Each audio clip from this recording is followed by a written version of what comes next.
Good day everyone, what's going on? The name is AK, owner of Extreme Magic Productions, and today I'm bringing you yet another X-React video presentation, and today it is going to be a very interesting one, because I am reacting to the Nintendo Switch January 2017 press conference, which just concluded pretty much just a few minutes ago, because I'm recording this at 1:33 a.m. Eastern Standard Time, and yeah, the Switch presentation just concluded. It's currently morning over there in Japan, so media personnel are now getting their hands on with the Switch, and there are going to be multiple events today, January 2013, 2017, in the US and in other countries where other media personnel and even a few fans are going to be able to play the Switch for the very first time. So it's a lot of fun stuff happening right now.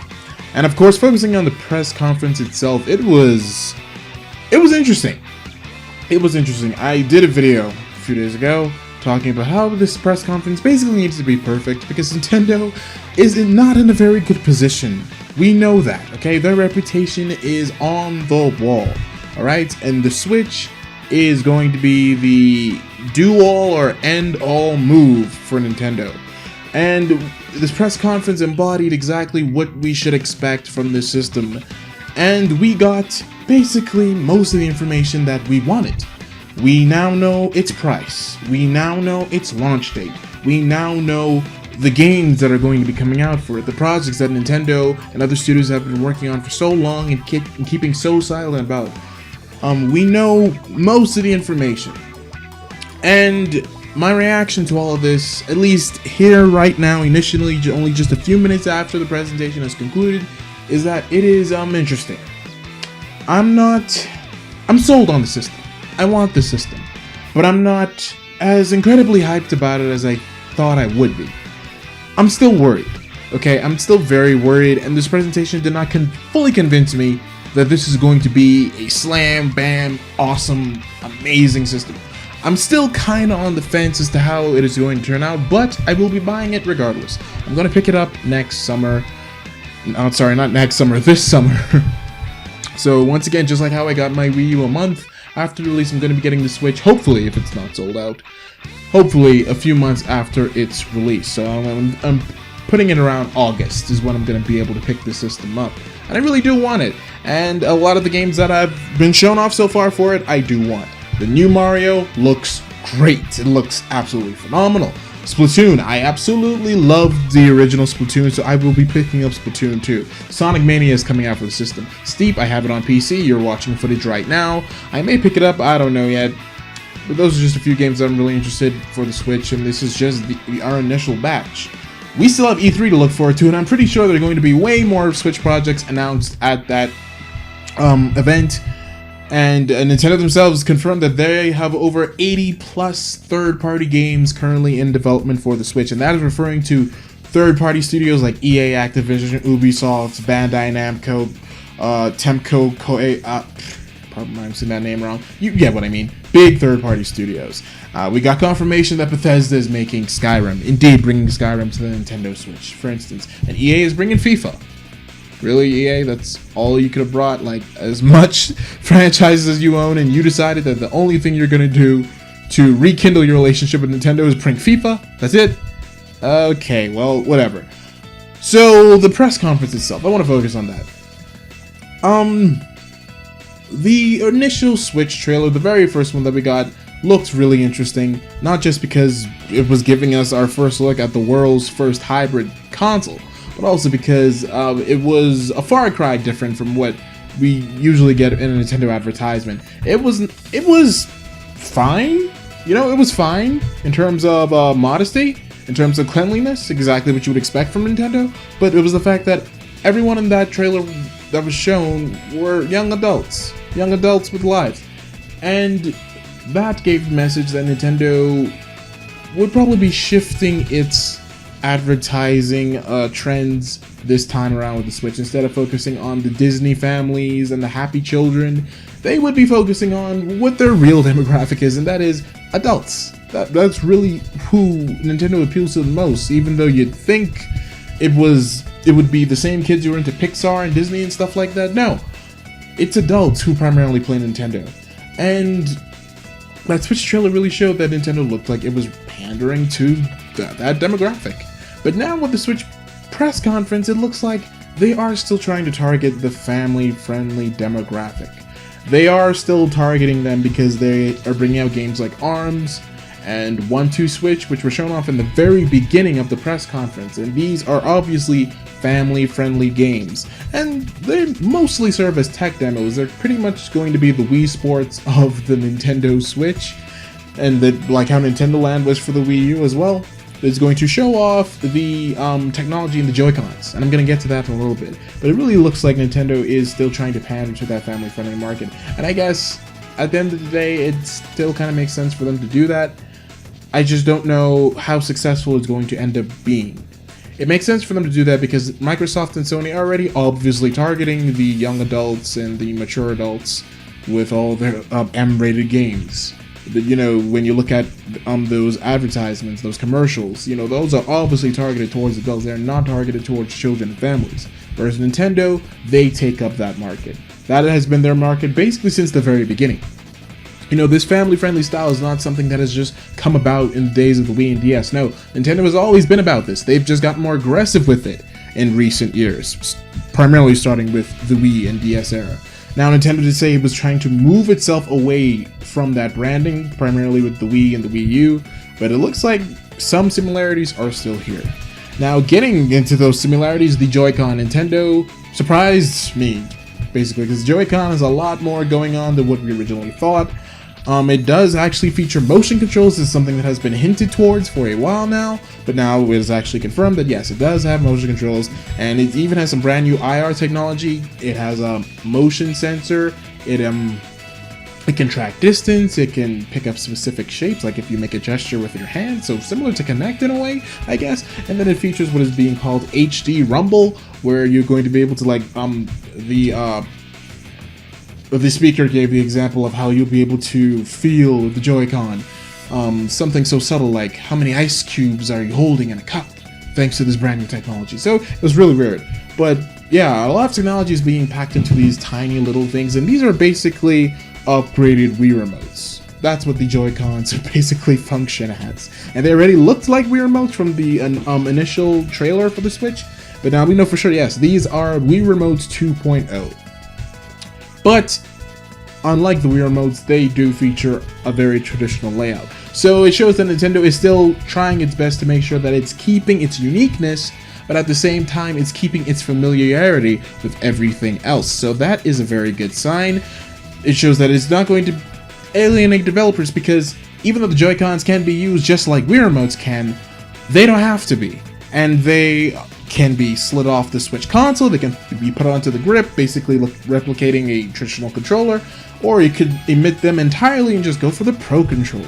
So there are options here. If you want to go full traditional, you can go full traditional. If you want to go with the motion control route, you have that option. It's kind of how it was with the Wii U, because the Wii U gamepad basically was a traditional controller. It just had the giant touchscreen in the middle.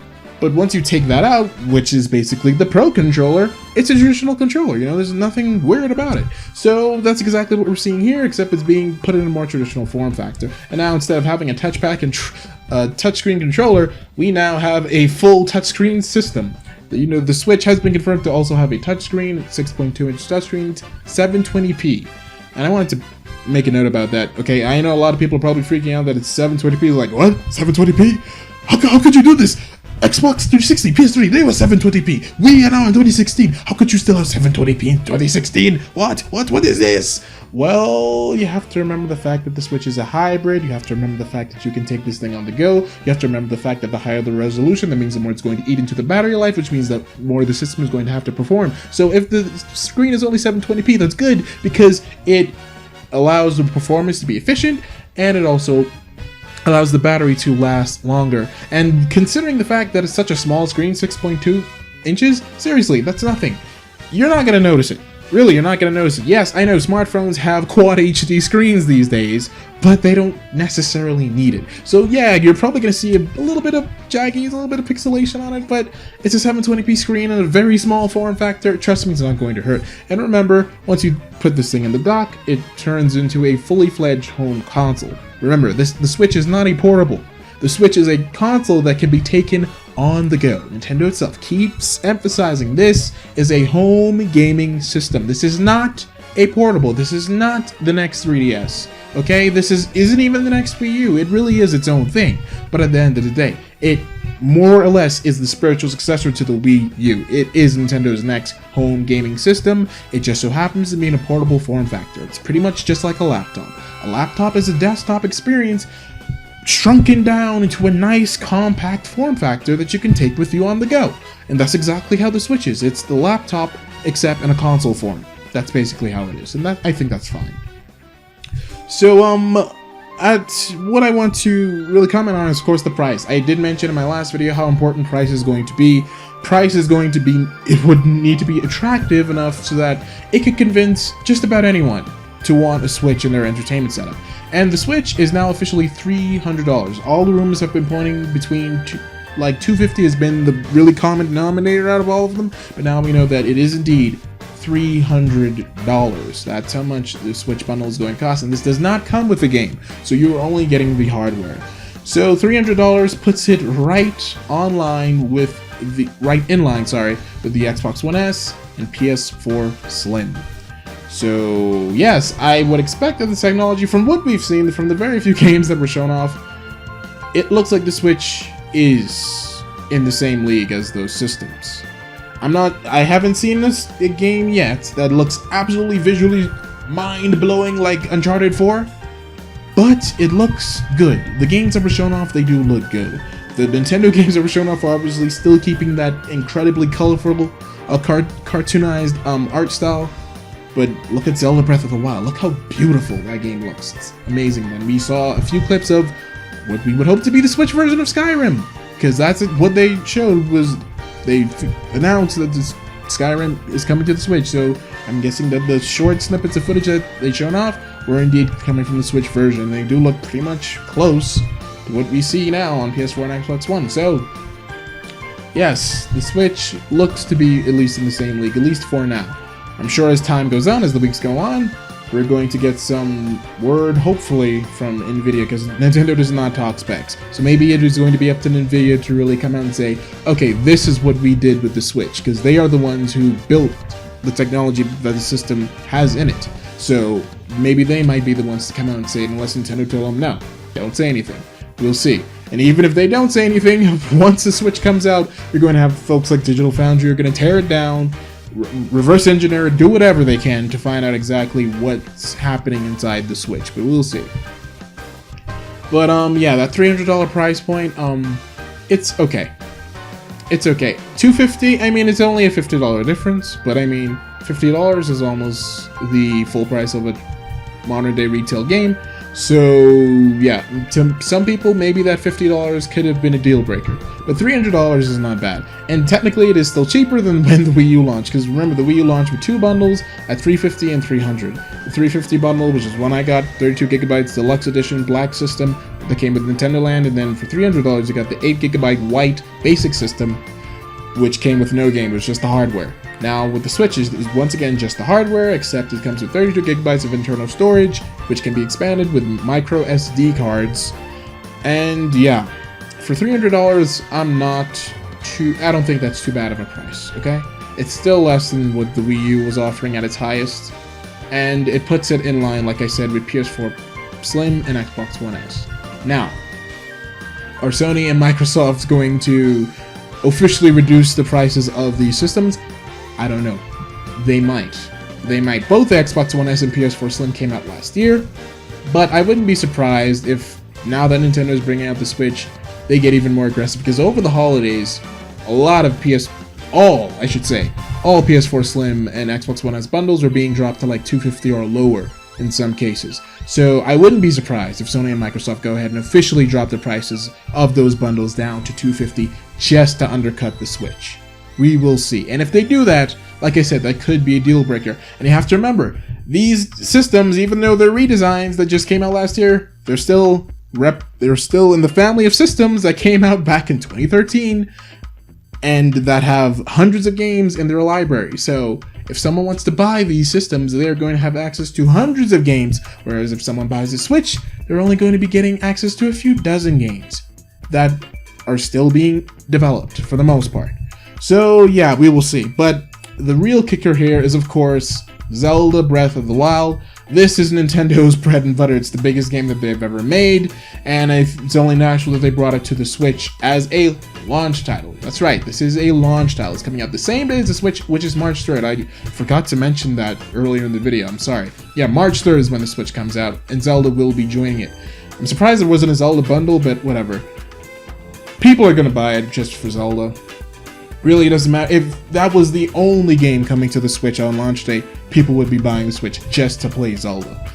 There was only one other Nintendo system that launched with a Zelda game. You know what that system was? The system was a Nintendo Wii. It launched for Twilight Princess. And we remember exactly how that turned out in terms of sales, right? As in, out of stock for months after launch? Yeah, okay. So, Zelda has some real selling power, okay? And Zelda Breath of the Wild is the most ambitious game that Nintendo has ever made. This is now a launch title for the most ambitious system that they've ever made. So if you don't think that's going to sell a couple million systems, you may want to just, you know, like, cut back on the negative energy, man. It's bad for you. It's bad for you. But yeah, just by Zelda alone, I think the Switch is going to be able to sell. Now, that doesn't mean it's going to make it sell forever, but it already has a better launch than what the Wii U had, because the Wii U's strongest game was New Super Mario Bros. U. That was the Wii U's strongest game, and it was only because it was a Mario game. And I thought it was a 2D platformer Mario game, which we had already gotten 3 times before. So yeah, the Switch already has a better launch lineup than Wii U does, and we will see exactly how it turns out. I am hopeful for the system. I don't want to put it down. There are things that I'm worried about. How like the online ecosystem is now going to be a paid model, just like PSN and Xbox Live. And Nintendo's biggest advantage that they had, like similar to PC, is that you had free online. But now that's going to be locked behind a paywall. So we're going to see if people are willing to put down the money to actually gain access to Nintendo's online services. I'm sure they will, but we will just have to wait and see. And I think it's kind of bold that Nintendo went ahead and did this. If I were them, I would have said, hey, Microsoft and Sony have paid for online. Let's keep it free. That's one more thing to add to the list of features. Like, hey, you can get a console that can be taken on the go. You can play Zelda. You can play Skyrim on the go. Oh, and we have free online, unlike those other folks. I would have just done that. I mean, that sounds way better. But we'll just have to wait and see if people really do go ahead and adopt that feature. So yeah, at the end of the day, I am worried, but I am still hopeful. The system is good. The presentation was alright, but I'm hopeful. We still have E3 to look forward to. I'm pretty sure there are going to be way more announcements then. That's probably why we're not getting everything yet. But you have to remember, this thing comes out in March, so things can only stay secret for so long. And as we've seen throughout this entire life of this system's entire life, we've known almost everything about the Switch. Every single thing. The first instance that Nintendo was creating a hybrid system came out in 2014. That was when the first rumor emerged about Nintendo creating a hybrid system. 2014. Okay? It is now 2017. So we've known that Nintendo was creating a hybrid system. Well, we didn't know for sure, but it was still out there. The idea was still out there from 3 years ago. Sorry, 2. Just wanted to sound dramatic. Yeah, 2 years ago. That's amazing. That's amazing. And so much rumors, as we saw when the Switch was finally officially announced back in October, how much information was already out there. And a lot of the features that are now being confirmed by Nintendo, once again, they were already out there. So whatever games are coming to the Switch, we're gonna know. Soon enough, we are going to know. So this video is definitely running very long. I'm so sorry, but I had to give my thoughts on this. I had to give my opinion on it. And my final word on it is that I am worried, but I am hopeful. The presentation was not perfect like it should have been, but it was okay. It wasn't terrible. We will see. The Switch comes out in less than 2 months. Less than 2 months, because it's already the middle of January, so less than 2 months. Time will certainly tell. Until next time, guys, have a good one, and I will catch you in the next video. Hasta la vista.